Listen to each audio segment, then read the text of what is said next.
আসসালামু আলাইকুম। Easy kitchen by সান্না চ্যানেলে আপনাদের স্বাগতম। সাদা মিষ্টিটা আমি একদম সাদাসিধেভাবে দেখাবো, যেন যে কেউ বানিয়ে নিতে পারবেন। স্টেপ বাই স্টেপ ফলো করলে মিষ্টি বানানো কিন্তু একদম সহজ। একটু ভুল হলে আবার সমস্যা হয়ে যায়, মিষ্টি ফেটে যায়।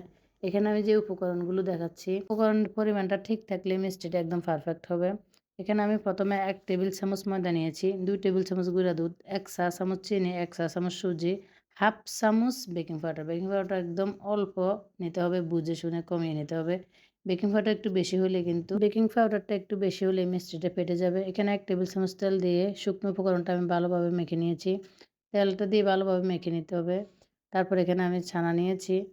১ কাপ ছানা নিয়েছি। এখন হাত দিয়ে ভালোভাবে ছানাটা মেখে নেব। প্লেটের মধ্যে ছানাটা মেখে নিতে বেশি সুবিধা হবে না, এজন্য এটা পরিবর্তন করে আমি একটা ট্রে নিয়েছি। ছানাটা যত ভালোভাবে মেখে নেওয়া যাবে, ক্রিমি করে নিতে পারবেন। আপনার মিষ্টিটা তত বেশি ভালো হবে। দেখেন ছানাটা যখন ভালোভাবে মেখে নেওয়া হয়ে গেছে, এখন আমি শুকনো উপকরণটা মিশিয়ে নেব ছানার সাথে। যে শুকনো উপকরণটা করে রেখেছিলাম এটা মিশিয়ে আমি আরও ২-৩ বার একটু হাত দিয়ে মেখে নেব। এখন আবার বেশি মাখামাখি করে আবার তেল বের করে ফেললে হবে না। তাহলে কিন্তু মিষ্টিটা শুকনো হয়ে যাবে। মুখে পড়লে ছানা মনে হবে, খেতে ভালো লাগবে না। এদিকে আমার মিষ্টির ডোটা রেডি হয়ে গেছে। এখন আমি ছোট গোলাকার করে মিষ্টি বানিয়ে নেব। মিষ্টিটা বানানোর সময় যদি গায়ে ফাটল থাকে তাহলেও ছানাটা ভালোভাবে মেখে নেওয়া হয় না, বোঝা যাবে। এদিকে আমি শিরাটা রেডি করে নেব। ৩ কাপ পানি দিয়েছি, ৩ কাপ চিনি দিয়ে ফুটিয়ে নেব। ফুটিয়ে মিষ্টিগুলো দিয়ে দেব।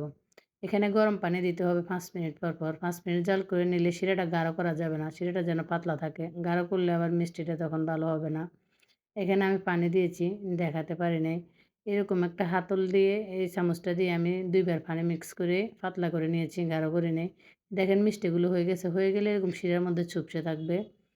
তারপর আমি মিষ্টিগুলোকে নিয়ে নিচ্ছি। মিষ্টিগুলো শিরা থেকে উঠিয়ে নেওয়ার পর এরকম হয়েছে।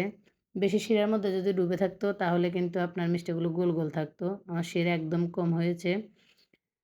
মিষ্টিগুলো হয়ে গেছে। দেখেন একদমই স্মুথ হয়েছে। মুখে দিলে একেবারে রসগোল্লার মতো মিলে যাচ্ছে। খেতে অনেক মজা হয়েছে। আপনারা বাসায় ট্রাই করে দেখবেন। আশা করি ভালো লাগবে। সবাই খুব পছন্দ করবে। আসসালামু আলাইকুম।